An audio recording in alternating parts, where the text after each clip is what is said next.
প্রায় 2 মাস পর নাজিমউদ্দিন রোডের বিশেষ কারাগার থেকে বাইরে বের করা হয় বিএনপি চেয়ারপারসন বেগম খালেদা জিয়াকে। প্রায় 2 ঘন্টা তার স্বাস্থ্য পরীক্ষা করা হয় বঙ্গবন্ধু শেখ মুজিব মেডিকেল বিশ্ববিদ্যালয়ে।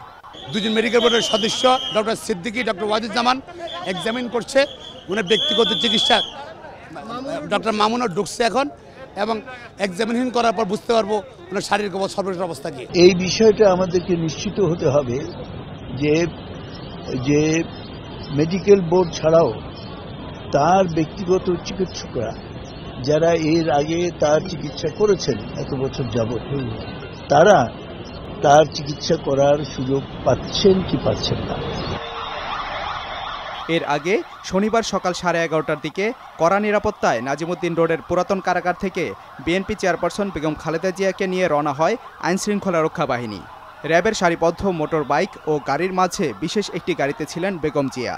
বকশীবাজার মোড় হয়ে ঢাকা বিশ্ববিদ্যালয় এলাকা দিয়ে শাহবাগ মোড়ে পৌঁছে তাকে বহনকারী গাড়িবহর।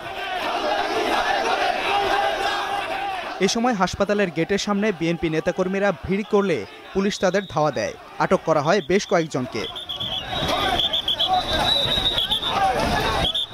ঢাকা মেট্রোপলিটন পুলিশের যুগ্ম কমিশনার শেখ নাজমুল আলম জানান, বেগম জিয়ার প্রয়োজনীয় স্বাস্থ্য পরীক্ষা শেষে আবারও কড়া নিরাপত্তায় তাকে কারাগারে নেওয়া হবে। প্রায় 2 ঘন্টা পর বেগম জিয়াকে ফের নিয়ে যাওয়া হয় নাজিমউদ্দিন রোডের বিশেষ কারাগারে।